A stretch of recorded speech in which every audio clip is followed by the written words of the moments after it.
መዘክረ ሕይወት ክፍል 6 ኃይለ ማርያም ብፁዕ አቡነ ቄርሎስ ስለ ዳዊቱ ማወቃቸው ደስ ቢለውም ግራ ተጋብቷል።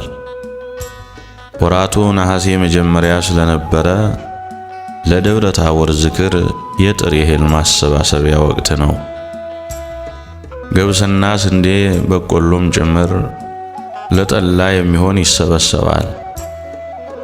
በአብነት ትምህርት ቤት ነሐሴ 13ን የደብረ ታቦርን በዓል የሚዘክር የአብነት ተማሪ ስለሆነ ለዝግጅቱ ኃይለ ማርያም ተመርጧል። ስለ ዳዊቱ መጥፋት በውስጡ እየተቃጠለ ለበዓሉ የሚሆነውን ዝግጅት አጠናቆ ሲጨርስ ጠላውን የሚጠምቁ 5 እናቶችን አዘጋጀ። ከተማሪዎቹም 6 እንጨት የሚፈልጡና ጫካ ሄደው የሚለቅሙ መድቦ ከጨረሰ በኋላ የደብረ ታቦር ዕለት የሚደረገውን ቅኔ ማን ማቅረብ እንዳለበት አስተካከለ። ቅኔ የሚያውቁትን ከጉባኤ ቃና እስከ ሙሉ ቤት መወድስ ድረስ አመቻቸ። አቋቋም ለሚያውቁት ደግሞ ስለ ደብረ ታቦር አንገርጋሪ ደብረ ርጉ ወደብረ ጥሉል የሚለውን በዝማሜ እንዲያቀርቡ ሁሉንም በደንብ እንዲያስቡበት አደረገና ወደሚቀጥለው የበዓሉ ሥራ ዞረ። በዕለቱ የአድባራቱ ሊቃውንትና አቡነ ቄርሎስም በጉባኤው ላይ ስለሚገኙ ሁሉም ተማሪ ያለውን ነጭ ልብስ አወጀዴ እንዲለብሱና ሻሽ እንዲጠመጥሙ አሳስቦ በበዓሉ ዕለት ብፁዕ አቡነ ቄርሎስ ይገኙ ዘንድ የኔታ ኃይለ ኢየሱስ ኃይለ ማርያምን ወደ መንበረ ጵጵስናቸው በጧት ላኩት። ኃይለ ማርያም ወደ ግቢያቸው ወደ መንበረ ጵጵስናቸው ገና ሳይደርስ መንበረ ጵጵስና ወልደያ ኪዳነ ምሕረት ቅጥር ግቢ ውስጥ እየተሳለመ ያለ ከሩቅ አንድ ነገር ተመለከተ። ኃይለ ማርያም ብለው ድምፃቸውን ከፍ በማድረግ ጠሩት። ብፁዕ አቡነ ቄርሎስ ነበሩ። ብፁዕ አባታችን ቡራኬው ይድረሰኝ። ብፁዕነቶ የኔታ ወደ እርስዎ ልከውኝ እየመጣው ነበር እኮ አለ። እግራቸው ስር ተደፍቶ ጫማቸውን ከሳመ በኋላ ቀና ብሎ መስቀላቸውን ተሳለመና መምህሩ የኔታ ኃይለ ኢየሱስ የላኩትን መልእክት ተናገረ። የደብረ ታቦር ዕለት ጉባኤያችን ላይ እንዲገኙና ቡራኬው እንዲደርሰን የኔታ ልከውኝ ነው የመጣሁ አለ። ፊት ለፊታቸው አንገቱን ቀለስ አድርጎ በመቆም እሺ ልጄ እመጣለሁ። የዳዊቱ ነገር እንዴት ሆነ? ተገኘ ወይስ ጠፍቶ ቀረ? አሉ እግረ መንገዳቸውን። ኃይለ ማርያም የተጣለበትን የደብረ ታቦርን ዝክር እስከሚጨርስ ድረስ ስለ ዳዊቱ መጥፋት ውስጡ ቢቃጠልም ለጊዜው ትኩረቱ የበዓሉ ዝክር ላይ ነበር። እግዚአብሔር ለኔ ካለው አዙሮ ያምጣልኝ አባታችን፣ ምንም ፍንጭ የለም አልተገኘም አለ። አይዞህ ልጄ፣ ምንስ ቢሆን የሰው ገንዘብ ይጠቅማል ብለህ ነው? አንተ ትምህርትህን ተማር፣ ስለ ዳዊቱ አታስብ ብለው ከሐሳቡ አስነስተው ወደ በዓሉ ዝግጅት እንዲመለስ አባታዊ ምክራቸውን ለገሱት። በዚህ መካከል ከሰሜን ወሎ ከሳንቃ ወረዳ የመጡ የወረዳ ቤተ ክህነቱ ሊቀ ካህናት ድንገት ተከሰቱ። እንደ ተሳለሙም ወደ አቡነ ቄርሎስ መገስገስ ጀመሩ። ጋቢያቸውን ቀኝና ግራ ትምህርተ መስቀል ለብሰው ፈጠን ብለው ሄዱ። ሁኔታቸውና አመጣጣቸው በጣም እየቸኮሉ ስለነበር ለኃይለ ማርያም አንድ ነገር የያዙ መስሎ ታየው። እየተጣደፉ ሲመጡም ተጠራጥሯቸው ነበር። ሊቀ ካህናቱ ከጎናቸው በግራ ክንዳቸው ያነገቧት የኔታ ክበቡ ለኃይለ ማርያም እግዚአብሔር ይከተል ብለው የሰጡት ዳዊት የጠፋው ነበር። ሊቀ ካህኑ ፍጥነታቸውና አረማመዳቸው ለአቡነ ቄርሎስ ለመናገር የቸኮሉ ይመስላሉ። ጎንበስ ብለው ቡራኬ እንደተቀበሉ ፈጠን ብለው ደግሞ አባታችን ሌባ በእኛ አብነት ትምህርት ቤት እያስቸገረ ስለሆነ በዚህ አካባቢ ጥንቃቄ ቢደረግና ደብዳቤው ለኛም ቢደርስ ብዬ ነው አሉ። ገና ሳይቀመጡ ኃይለ ማርያም በአትኩሮት ሊቀ ካህናቱን ይመለከታቸው ነበር። በድንገት ብድግ ብሎ እጁን ከራሱ ላይ ጭኖ መጮህ ጀመረ። የኔ ዳዊት፣ የጠፋው ዳዊቴ፣ የኔታ ክበቡ የሰጡኝ የጥንቷ የብፁዕነቶ ዳዊት እያለ የሚናገረው እስኪጠፋበት ድረስ በደስታ ወደ ላይ እየዘለለ እልልታውን አቀለጠው። ሊቀ ካህናቱና አቡነ ቄርሎስ ግራ ተጋብተው በመገረም ከቤተ ክርስቲያኑ በር ላይ ቆመው ይመለከቱት ነበር።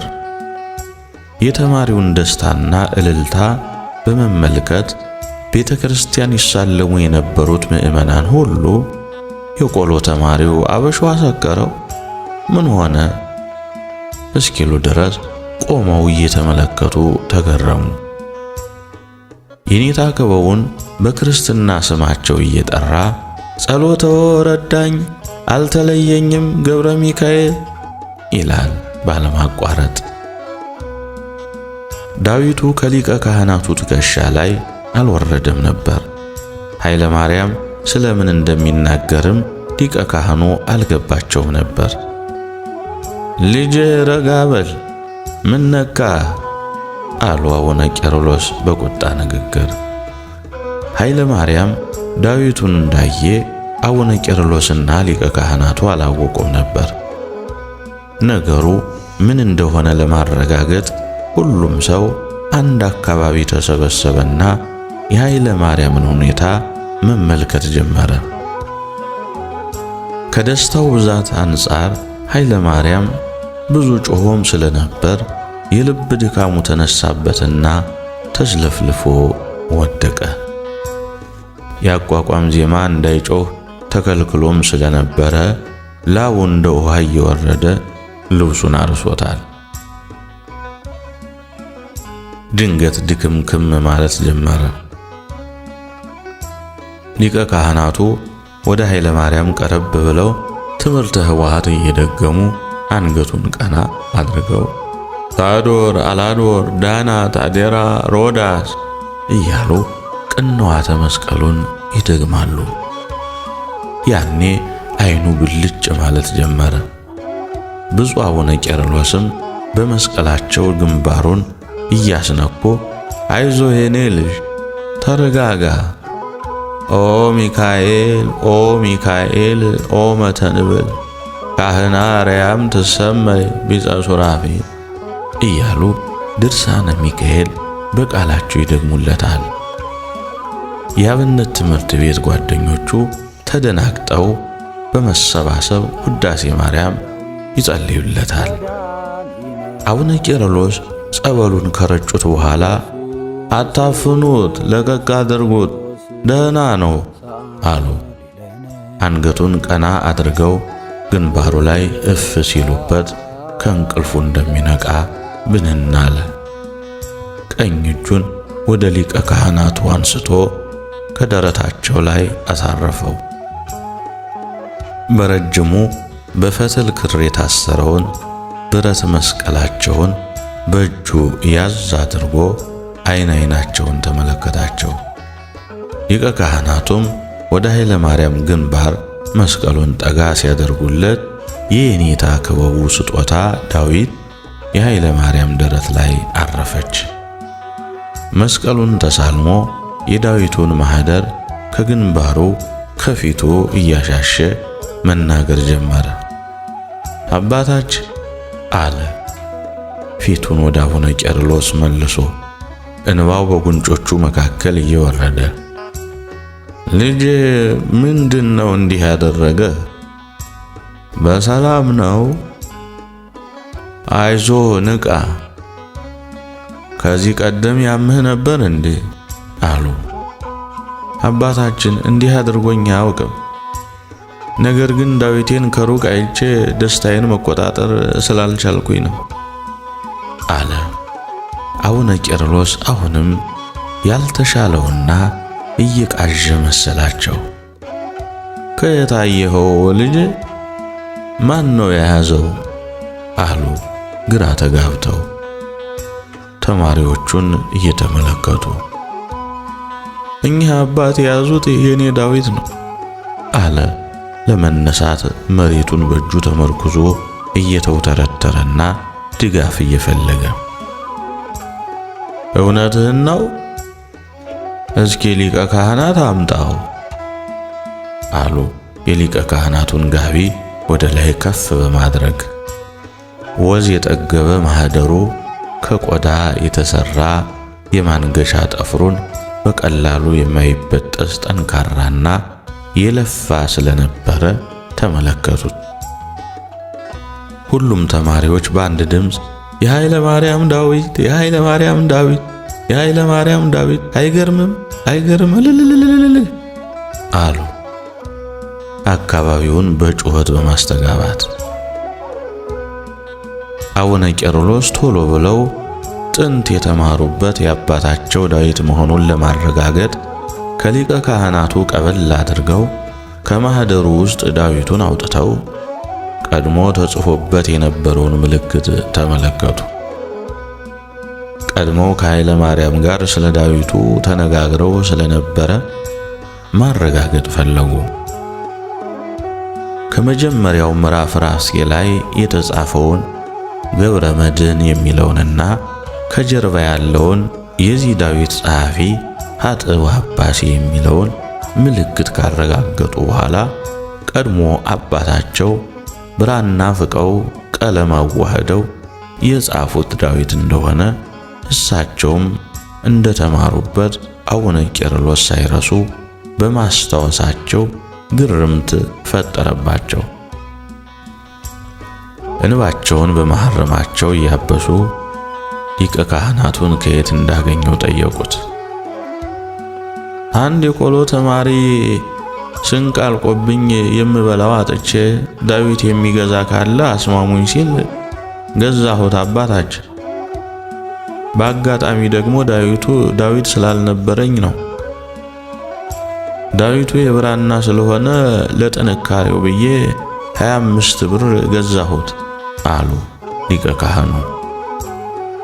ሰርቆ የሄደው እንግዳ በቆሎ ተማሪ ስም እያጭበረበረ መሆኑን ሁሉም ተማሪዎች ተረዱ።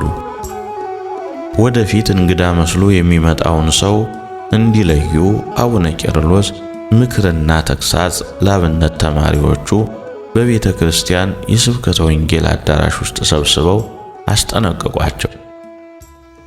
በመገረምም ስለ ዳዊቱ ለተማሪዎቹ ተረኩላቸው።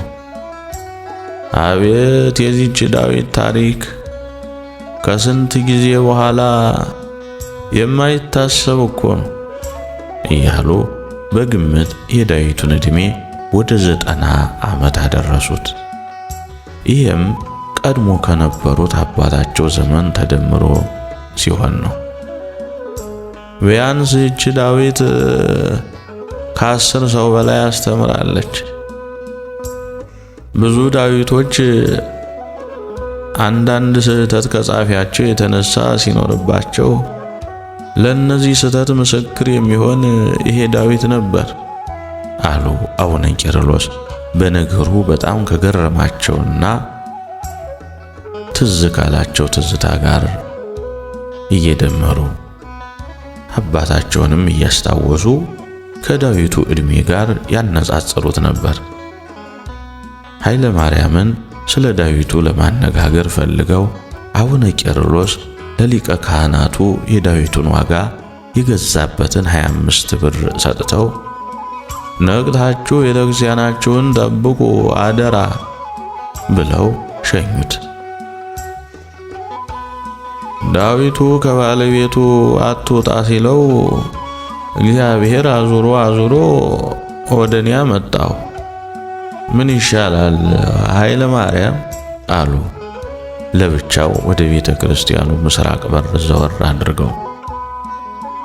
ኃይለ ማርያም በመገኘቱ በጣም ደስ ስለተሰኘ ምንም ሊመልስላቸው አልቻለም።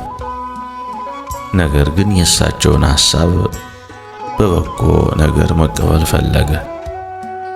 ታዲያ ምን ችግር አለው አባታችን? ጠፍቶስ ቀርቶ አልነበረም እንዴ? አለ። ድንገት በዓይነ ሕሊናው የኔታ ክበቡ አስካል ድቅን አሉበትና ቃሉን ሽጦ የበላ መስሎ እስከሚታየው ድረስ የአፍረትና የውርደት ስሜት ተሰማው። ኃይለ ማርያም ወደ እናት አባቱ የመሄዱ ሁኔታ አልታየው ብሏል። ከዳዊቱ መጥፋትና ያለ ዕድሜው ሊያጋቡት ከነበረው ሐሳብ ጋር እያስተያየ መሄድን አልፈለገም። በወቅቱ ብዙ ነገሮች ተደራርበውበት ስለነበር ጭንቀት ውስጥ ገብቷል። የወልዲያ ሐኪም ቤት ሆስፒታል ልብህን ያመሃል፣ የቃል ትምህርት አትጩህ፣ አታብዛ ተብሎ ከማስጠንቀቂያ ጽሑፍ ጋር ሰጥቶት ስለነበር ሁኔታው ተዘበራርቆበታል። ለብዙ ሰዓት ከአቡነ ቄርሎስ አጠገብ ተቀምጦ በሐሳብ ተዋጠ። ቤተሰብህን ጠይቀህ ታውቃለህ? ስንት ዓመቱን ሆኗል ከወጣ አሉ ከጭንቀቱ የገላገልኩትና የመለስኩት መስሏቸው። በዛን ወቅት ከኃይለ ማርያም ፊት ላይ የውስጡን ስሜት ማንበብ ይቻል ነበር። እንባው ሊመጣ በጉንጮቹ ሊወርድ ውሃ አዝሎ በአየር ላይ የተንጠለጠለ ደመና መስሏል። ከንፈሮቹ ይንቀጠቀጣሉ። ከቤተሰቡ ጋር ከተለያየ እንደ ቀልድ 3 ዓመት ተቆጥሯል። ቅኔውን እንደገና ሲያጠናክርና አቋቋሙንም ሲቀጽል ሳያስበው ጊዜው ፈጥኗል። አቡነ ቄርሎስም ለኃይለ ማርያም መርዶውን ነገሩት። ከአሁን በኋላ ዳዊቱ ወደ ጎንደር ወደ የኔታ ክበቡ መግባት የለበትም። ባይሆን ላንተ የዳዊቱን ዋጋ እሰጥሃለሁ አሉ። ኃይለ ማርያም የዳዊቱ መገኘት እጅግ ቢያስደስተውም ከተገኘ በኋላ ግን የኔ ነው ብሎ መተማመን አልቻለም። ከኪሳቸው 50 ብር አውጥተው ለመስጠት እጃቸውን ዘረጉ። ኃይለ ማርያም እንካ ተቀበለኝ፣ ዳዊቱ ከኔ ጋር ይቀመጥ። ደግሞ አባት የያዘው ነገር ረጅም ዕድሜ ይኖረዋል። ያዘው ልጅ ቅር አይበል። የኔታ ክበቡ ለረጅም ዕድሜ ያቆዩት እኮ አባት በመሆናቸው ነው አሉ። ኃይለ ማርያም ብሩን ከአቡነ ቄርሎስ መቀበል አልወደደም ነበር። ሽጦ በላው መባልን ስላልወደደም ጭምር ነው። የዳዊቱ መገኘት ቢያስደስተውም ለራሱ ሊያደርገው ግን አለመቻሉ አዘነ። እግዚአብሔር ቀድሞ ወደ ተጻፈበትና ወደ ጥንት ባለቤቱ ዳዊቱን ሊመልስ ፈቃዱ በመሆኑ አመነ። ኃይለ ማርያም ውስጡ እየተጎዳ ባፉ ባይናገርም አባታችን ሰላም እደሩ ብሎ በብስጭት ብድግ አለ። ቆይ ተቆጥተሃል ኃይለ ማርያም። አሁንም ይሄ ዳዊት መተኪያ የሌለው ዳዊት ነው። በቤተ መዘክር ተቀምጦ መጎብኘት አለበት። ረጅም ዕድሜ አገለገለ፣ አይበቃውም ኃይለ ማርያም አሉና ነገም ዳዊቱ የመጥፋት ዕድል እንዳይገጥመው ኃይለ ማርያምን በብዙ ምክር አሳመኑት። እሱም ሳያቅማማ ምክራቸውን ተቀብሎ መስቀል ተሳልሞ ተነሳ። ዳዊቱም በእሳቸው እጅ መሆን እንዳለበት አምኖ ወደ ቆሎ ትምህርት ቤቱ ገባ። ባኮፋዳው ለጉሞ ካስቀመጣት ትንሽዬ ቁራሽ እንጀራና የለዘዘ ቆሎ ቀማመሰ። የበጋ ጎዛውን አንጥፎ ደበሎውን ከላዩ ላይ ደርቦ በነገሮቹ ሁሉ እየተገረመ በሐሳብ ተዋጠ።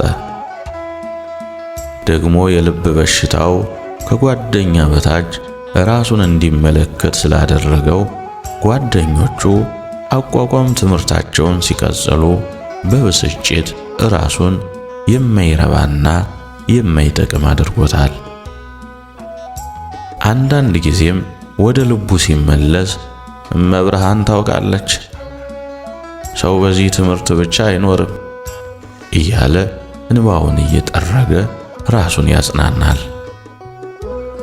የለፋበትና የደከመበት የሚወደውና ከቤተሰቡ የተለየበትን ዓላማ አለመሳካት ሲያስብ ደግሞ ራሱን ባዶ ያደርገዋል። የቃል ትምህርት ካልተማርኩ የኔ አብነት የቆሎ ተማሪ መሆን የቱ ላይ ነው ጥቅሙ? አብረን እኩል ጀምረን እኔ ወደ ኋላ መብርሃን አዛኝቷ አንቺ ታውቂያለሽ እያለ የውስጡን ብሶት በሚያምረው ድምፁ ረጅም መወድስ ቅኔ ዜማ እያዜመ እንዲረሳው ጥረት ሲያደርግ እኩለ ሌሊት ሆነ። ሁሉን ነገር ትቶና ረስቶ ወደ ቤተሰቦቹ ለመሄድ ሐሳቡን ሁሉ ወደ ትውልድ ስፍራው ወደ ደብረ ታቦር አደረገ።